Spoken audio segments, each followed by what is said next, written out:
दोस्तों, मेरे YouTube channel पर आपका। आज हम बात करेंगे बीएससी थर्ड ईयर हिंदी भाषा और नैतिक मूल्य के कुछ महत्वपूर्ण प्रश्नों के बारे में, जो कि प्रीवियस ईयर्स में भी दोहराए गए हैं।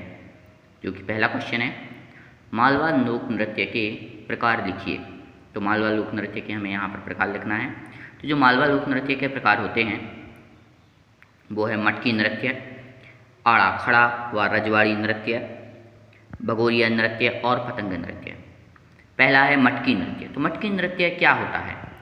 यह मालवा का एक समुदाय नृत्य है। इस नृत्य में नाचने वाली ढोल की ताल पर नृत्य करती हैं। इस ढोल को स्थानीय स्तर पर मटका कहा जाता है, इसीलिए इसको मटकी नृत्य भी कहा जाता है। दूसरा नंबर है आड़ा खड़ा व रजवाड़ी नृत्य। यह नृत्य किसी अवसर विशेष पर संपूर्ण मालवा क्षेत्र में देखा जा सकता है। यह विशेषतः महिला प्रधान नृत्य है। इसमें जो होती हैं मुख्यतः महिलाएं ही नृत्य करती हैं। अगला नंबर जो है भगोरिया नृत्य। तो भीलों द्वारा किए जाने वाला जो नृत्य होता है उसको भगोरिया नृत्य कहते हैं। अगला क्वेश्चन है, लोकोक्ति एवं मुहावरे में अंतर स्पष्ट कीजिए। तो लोकोक्ति और मुहावरे अंतर जो स्पष्ट करना है बहुत ही महत्वपूर्ण क्वेश्चन है। ये हर परीक्षाओं में आता है। जैसे कि पहला है, लोकोक्ति में एक पूर्ण सत्य या विचार की पूर्ण अभिव्यक्ति होती है। वह दूसरे वाक्य का अंश नहीं वरन एक स्वतंत्र वाक्य होता है।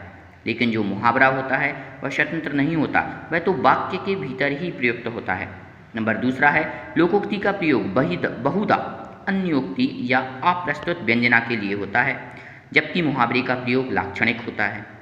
लोकोक्ति अलंकार शास्त्र के अंतर्गत आती है, जबकि मुहावरे शब्द शक्तियों के अंतर्गत आते हैं। अगला जो क्वेश्चन है आपका बहुत ही महत्वपूर्ण प्रश्न है, अनुस्मारक की उपयोगिता बताइए। अनुस्मारक क्या होता है, इसकी क्या उपयोगिता होती है?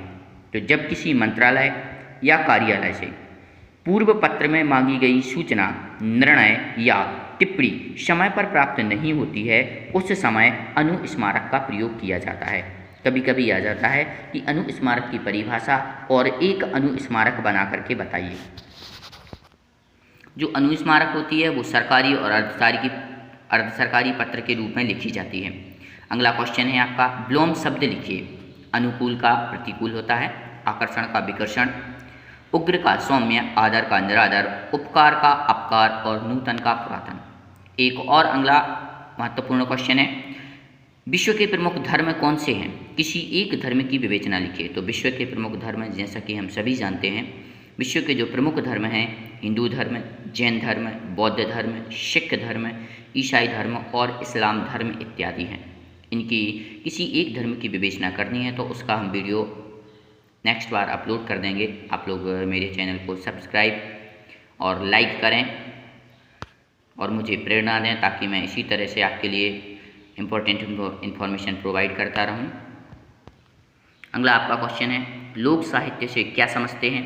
मध्य प्रदेश के लोक साहित्य को कितने भागों में बांटा गया है? तो सबसे पहले लोक साहित्य की परिभाषा आएगी। तो सभ्यता के प्रभाव से दूर रहने वाली अपनी सहजावस्था में वर्तमान जो निरक्षर जनता है उसकी आशा, निराशा, हर्ष, विवाद, जीवन, मरण, लाभ, हानि, सुख, दुख आदि की अभिव्यंजना जिस साहित्य में प्राप्त होती है उसे लोक साहित्य कहते हैं।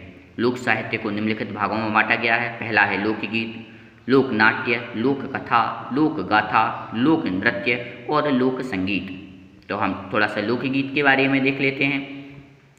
लोकगीतों में तो मानवीय मूलों का समावेश अपनी संपूर्णता में है। जनमानस अपना उल्लास और कसक लोकगीतों के माध्यम से व्यक्त करता है। ये गीत लिखित में कम बातचीत परंपरा में अधिक होते हैं। लोकगीतों को भी देवी देवताओं की पूजा विषयक गीत, संस्कार गीत, ऋतु विषय गीत, श्रृंगार गीत, श्रम के गीत, जातियों के गीत आदि में वर्गीकृत किया जा सकता है। अगला है लोक गाथाएँ। तो लोक जीवन में लोक गाथाएँ बड़े प्रेम और तन्मयता से गाई तथा सुनी जाती हैं। ये कथा पर के गीत होते हैं। इनमें कहानी गीत के माध्यम से आगे बढ़ती है। आल्हा बुंदेलखंड में गाई जाने वाली सर्वप्रिय लोक गाथा है। लोक कथाएँ तो घर के भीतर जो बूढ़ी महिलाएं या माताएं परिवार के बच्चों को रात में कहानियाँ सुनाती हैं। प्रमुख व्रत, त्योहार या पूजन के समय पंडित जी या परिवार के वरिष्ठ महिलाओं द्वारा